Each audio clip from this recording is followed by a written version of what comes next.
욥은 특별한 영웅이 아닙니다. 애초에 욥은 의인이다로 시작합니다. 그것은 구원받은 사람이라는 뜻입니다. 우리와 동일한 성정을 가진 구원받은 자다 이런 뜻입니다. 우리가 보통 인간은 크게 욕구와 욕망으로 이렇게 구분할 수가 있습니다. 욕구는 우리 육신적인 거죠. 우리가 굶어봐야 우리가 음식의 가치를 압니다. 그렇죠? 그때 어떻게 됩니까? 밥을 먹어주면 돼요. 밥 먹어주면 그게 해소가 돼요. 갈증이 났다 그랬을 때 물을 먹어주면 해소가 됩니다. 반드시 해소가 돼요. 그런데 우리 욕망이라는 게 있어요. 욕망은 우리 정신적인 것입니다. 그리고 더 나아가서 영혼적인 것입니다. 이 영혼적인 것은, 다시 말해서 정신적인 것은 세상적인 방법으로 결코 해소가 되지 않습니다. 우리가 보통 하듯이 덮어놓는다거나 외면한다거나 다른 어떤 긍정적인 마인드로 세상적인 것을 취해서 그렇게 나가면 그것이 중독으로 발전됩니다. 그러니까 우리 영혼은 어떻게 해야 됩니까? 우리 육신은 훈련시킬 필요가 없습니다. 밥만 먹어주면 큽니다. 그죠? 밥만 먹어주고 잠만 잘 자면 몸이 커집니다. 성장합니다. 그러나 영혼은 반드시 훈련시켜야 합니다. 교육받아야 된다 이 말입니다. 무엇으로? 하나님의 말씀으로. 그래서 욥이 지금 악창이 나서 몸을 긁고 있는 그 장면에서 욥의 훌륭한 점은 뭐냐면 그 고난을 이 생각으로 관념적으로 해결하지 않고 하나님께 물었다는 거죠. 왜 제게 이런 고난이 왔습니까? 라고 하나님께 묻습니다. 시편 73편에도 아삽이 저자가 말하기를 주변에 보니까 악인은 형통하고 의인이 고난받는 그런 문제를 끊임없이 하나님께 아뢰다가 결국 어떻게 결론했습니까? 16절 17절에 73편 시편 내가 어쩌면 이를 알까 하여 생각한 적 고민하고 고통받고 하나님 앞에 아뢰인즉 내게 심히 곤란하더니 하나님의 성소에 들어갈 때야 그의 저희 결국을 내가 깨달았나이다. 뭘 깨달아요?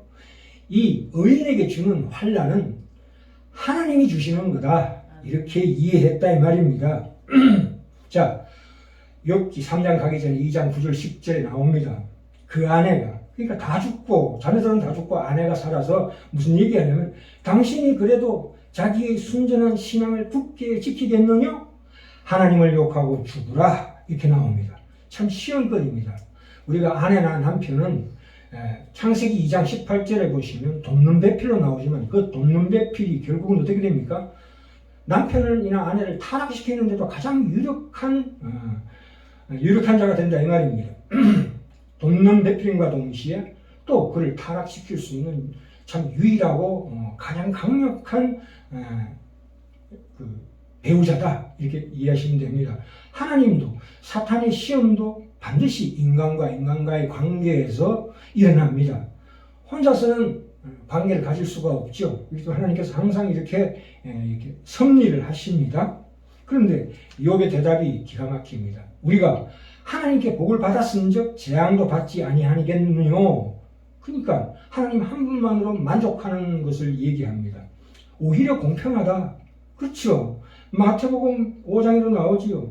이는 하나님이 그 해를 악인과 선인에게 골고루 비치게 하시며 비를 의로운 자와 불의한 자에게 내리우심이니라. 우리가 코로나 같은 것도 우리만 따로 재난을 피할 수가 없습니다. 악인과 함께 당하는 법입니다.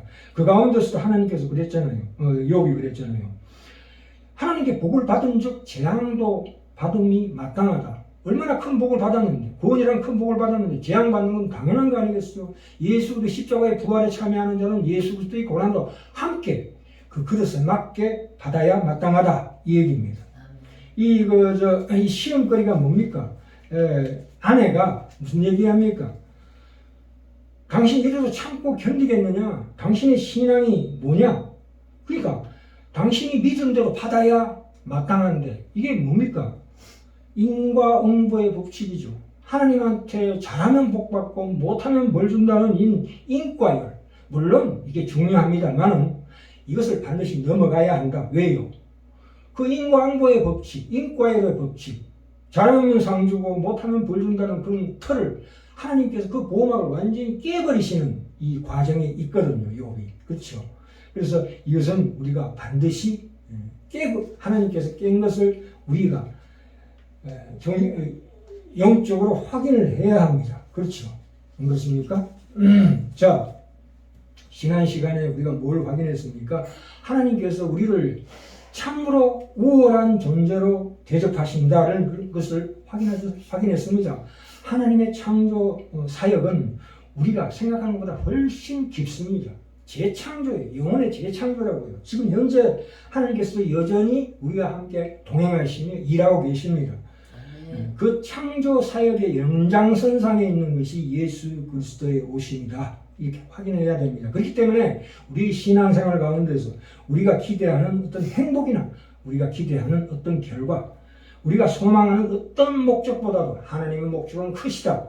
우리를 향하신 하나님의 목적은 크시다는 것을 우리가 이 욥기를 통해서 반드시 확인해야 합니다.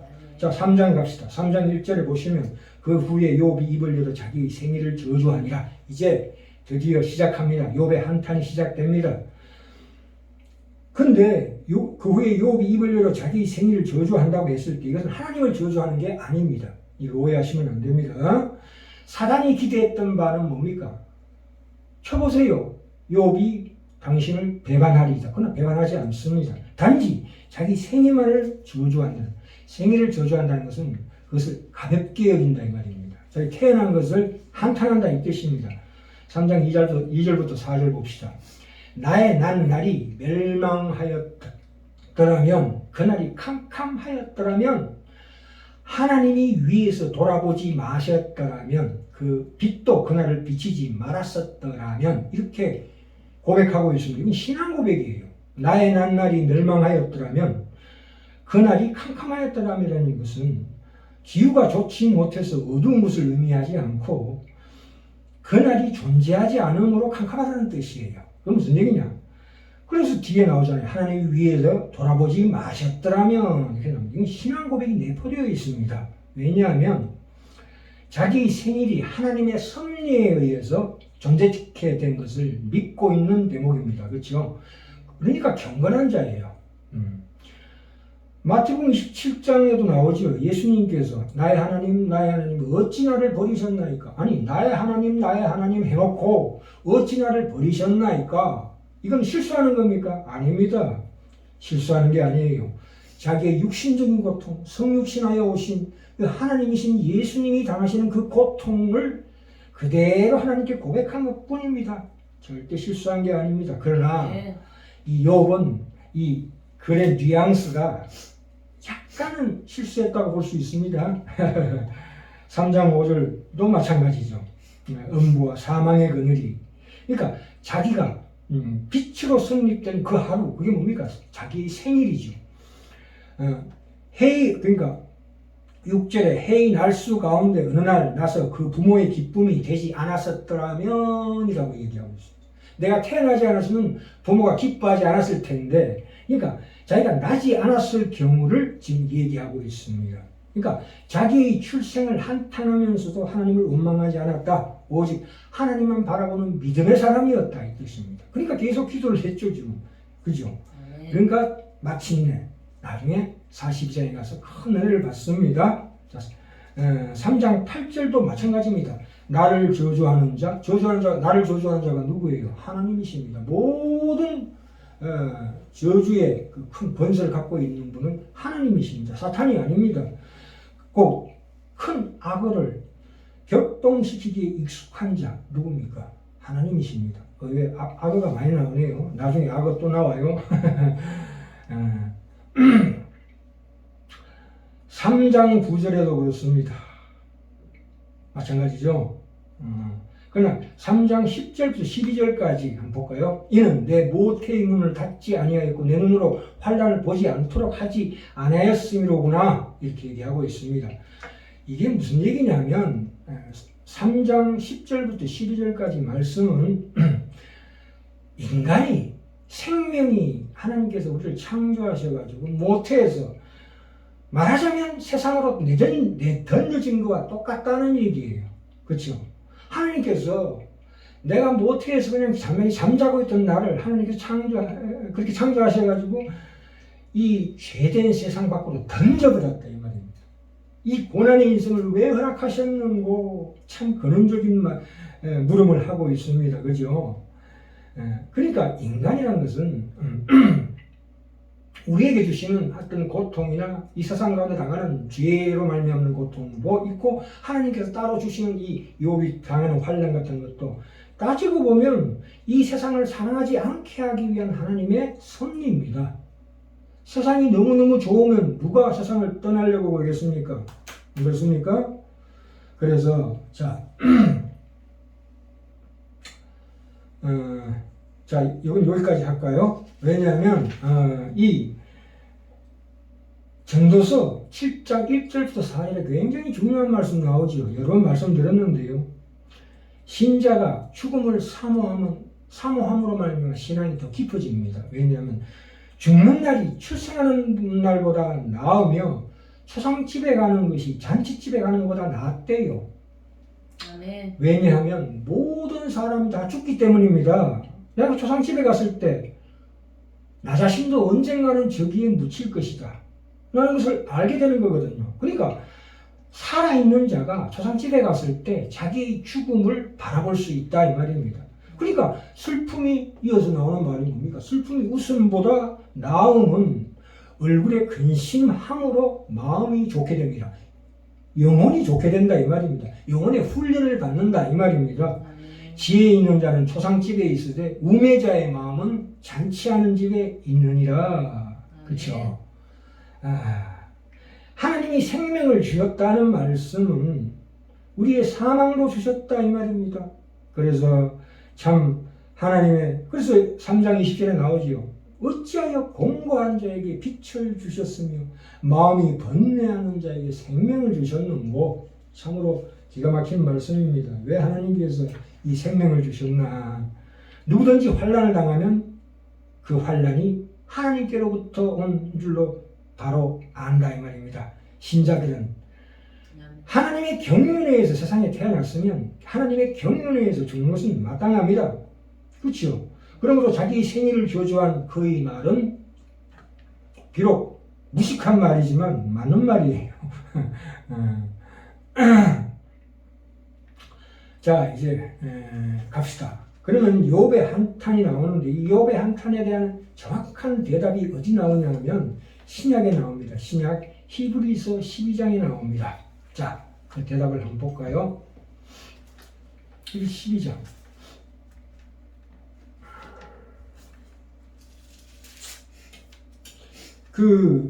우리가 신앙생활 하면서 나도 세상의 빛과 소금이 되어야 되겠다 믿고 하나님께 순종하는데도 불구하고 아무 결과가 안 나타납니다. 그렇죠? 물론 초신자 때는 그런 여러 가지 하나님 믿고 뭐 봉사하고 이렇게 하면 내 마음에 기쁨이 오지만 어느 때 가서 그것이 뚝 끊어집니다. 이게 뭐냐? 그때 비로소 이제 이 욥의 한탄이 나오게 되거든요. 이게 뭐냐? 아무런 세상적인 보상이나 내 마음에 기쁜 맛도 없다. 왜 이렇게 공고하냐? 이런 때가 옵니다. 이거 안 믿을 수도 없고 믿을 수도 없는 겁니다. 그랬을 때 우리가 뭘 붙잡습니까? 그래도 나는 천국 백성이다. 요것만 붙들고 늘어지죠. 거기에 대한 대답이 있습니다. 히브리서 12장 1절부터 3절에 나오지요. 참 허다한 정인들이 있다.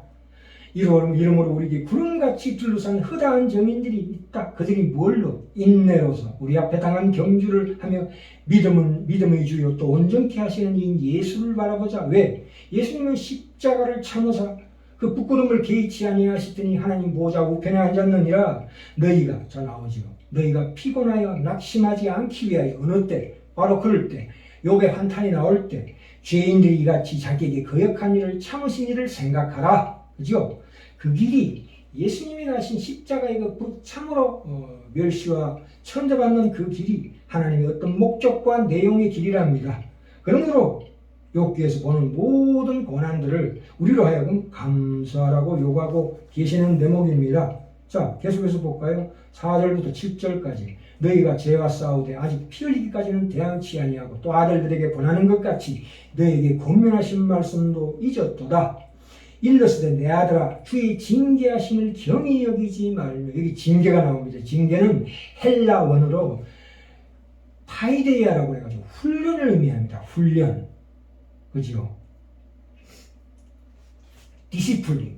아까 말씀드렸죠. 이 몸은 훈련시킬 필요가 없어요. 밥만 먹어주면은 큽니다. 그러나 이 영혼은 반드시 훈련이 필요하다 이 말입니다. 아멘. 그러므로 그에게 꾸지람을 받을 때 낙심하지 말라.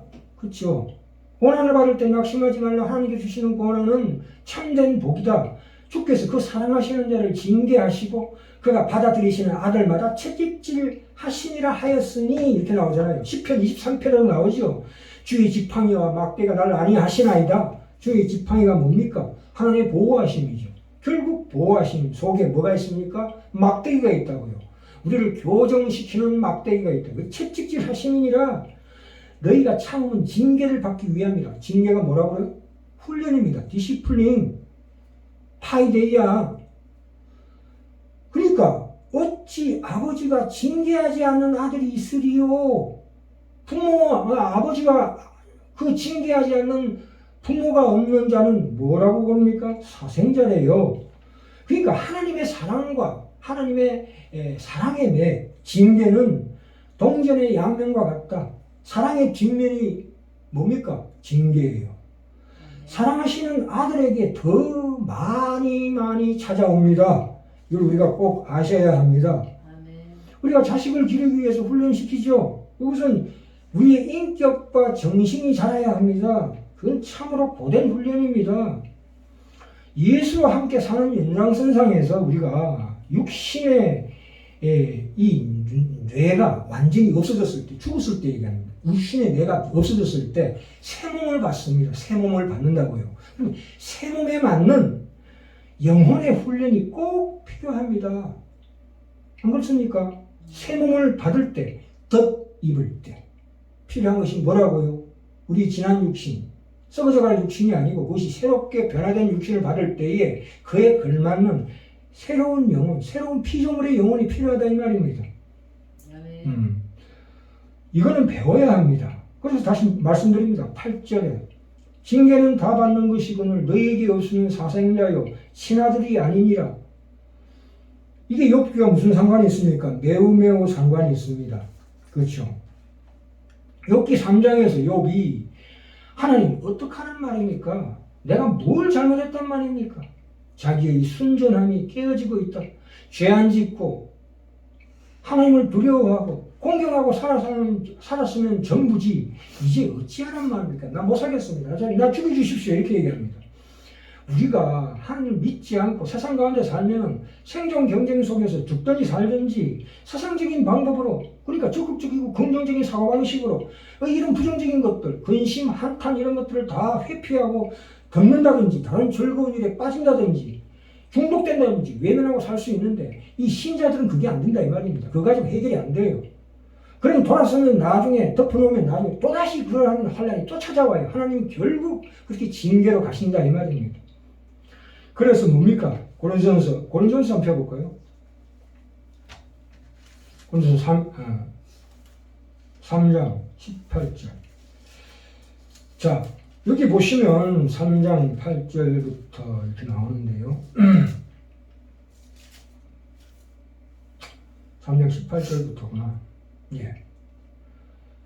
아무도 자기를 속이지 말라. 너희 중에 누구든지 이 세상에 지혜 있는 줄로 생각하는 미련한 자가 되어라. 그리하여야 지혜로운 자가 되리라 해놓고 생명이나 뭐예요? 22절에 생명이나 사망이나 징것이나 장래것이나 다 너희의 것이다. 이렇게 나옵니다.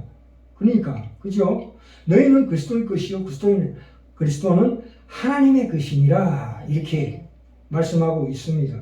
고린도서 15장에 사망이 생명에 삼킨바 되미니, 그러니까 요한복음 8장에 너희는 죽지 않는다. 뭐가 죽지 않는다고요? 영혼이 죽지 않는다. 그래서 세상도 너를 위해서 지었고 생명도 너를 위해서 주었고 사망도 너를 위해 주셨다 이 말입니다. 죽음도. 그러니까 너희는 그리스도의 것이다. 네가 조그마한 세상적인 그 가치 때문에 좌절하거나 실망하지 마라. 너희는 그보다 더 큰 존재다. 우리가 창조된 것과 그 창조세계 어떤 것도 너의 가치보다 나은 거 없다. 그들을 너희들이 다스려야 하는 참으로 귀한 하나님의 자녀다. 동업자다. 이렇게 얘기하고 있습니다. 아멘. 너희 자신이 제일 크고 그러니까 이 창조세계는 너에게 다 준 것이다. 그러나 너희는 그리스도에 속했다. 이 말입니다. 아멘. 그렇게 얘기하는 대목입니다. 참 우리가 세상적으로 뭔가를 잔뜩 가지고 있었을 때 하나님은 그것을 뺏는다. 일테면 건강을 뺏는다. 재산을 뺏는다. 장애를 데려간다 했을 때 그게 전부인 줄 알지 마라 이거예요. 하나님은 우리의 인생의 가치를 그렇게 낮은 것으로 주지 않는다 이 말이에요. 안 그렇습니까? 아멘. 고린도전서 2장 4절 5절 볼까요? 본 김에 내 말과 전도함이 지혜의 권하시는 말로 하지 아니하고 다만 성령의 나타남과 능력으로 하여 너희 믿음이 사람의 지혜에 있지 아니하고 다만 하나님의 능력에 있게 하려 하였노라. 아멘. 6절부터 9절까지 보실까요? 그러나 우리가 온전한자들 중에는 지혜를 말하면 이미 이 세상의 지혜가 아니래요. 이 세상의 지혜가 아니라고요. 하나님 주시고자 하는 우리에게 주시는 그 영혼의 진정한 풍성함을 위해 주시는 하나님의 권능은 이 세상에 없어질 통치자들의 지혜도 아니요 오직 여기 나옵니다. 오직 은밀한 가운데 있는 하나님의 지혜를 말하는 것으로서 곧 감추어졌던 것인데 하나님 우리를 영광을 위하여 우리의 영광을 위하여 우리가 하나님의 영광이래요. 영광을 위하여 만세전에 미리 정하신 것이라. 그죠? 아멘. 9절에 기록된 바 하나님이 자기를 사랑하는 자들 위하여 예비하신 모든 것은 눈으로 보지 못하고 귀로 듣지 못하고 사람의 마음으로 또 생각지 못했다는 것 같으니라 이렇게 나옵니다. 물론 우리가 어떤 죽음이나 어떤 환난과 고난 이런 것을 앞에 두고서 물론 두려움과 불안은 있겠지만 그걸로 인해서 깊이 공포스러워하거나 낙심하지는 마라 이겁니다. 그것이 그 과정을 통과하는 것이야말로 하나님의 진정한 목적으로 가는 반드시 필요한 과정이다. 제목이 욥의 한탄은 우리의 고난과 환난 가운데 당하는 그 모든 환난과 그런 속에서 당하는 그 한탄은 하나님의 목적에 이르는 필수 과정이라고 말씀하고 있습니다. 그렇죠? 십자가의 비밀이 뭡니까? 하나님이 육신을 입고 우리를 찾아오셨다. 그 놀라운 신비를 너의 값싼 어떤 나름대로의 목적이나 소원에 두지 마라. 이 얘기입니다. 로마서 4장 17절에도 나오죠. 아브라함을 부를 때에 죽은 자를 살리시고 없는 것을 있는 것 같이 부르시는 창조의 하나님이시다. 오늘날 마지막으로 하나님의 은혜와 하나님의 우리를 향하신 부르심의 그 놀라운 위대함 깊고 넓고 큰 그 참으로 장엄한 신앙의 영광 그것을 바라보셔야 합니다. 아멘. 우리가 예수 믿는 한 인격의 그 영혼의 위대함과 그 깊이를 만들어 가시는 하나님의 손길을 우리가 항상 바라볼 때에 우리는 결코 넘어지지 않습니다. 아멘. 그래서 참 이런 큰 환난과 고난 가운데서 그것을 반드시 넘어가야 합니다. 반드시 무찔러 나가야 합니다. 아멘. 그래야 하나님의 자녀라는 더 깊고 높고 넓은 자리로 가는 유혹을 발견할 수 있습니다. 나오지요. 나중에 제 가운데 회개하고 귀로 듣기만 하였사옵더니 이제는 눈으로 보나이다 하는 고백을 하나님께서 만들어내십니다. 반드시 이 한탄의 깊은 강을 용감하게 건너시는 대장부같이 건너시는 우리 치유하는 교회 형제자매들 다 되시기를 간절히 축원합니다.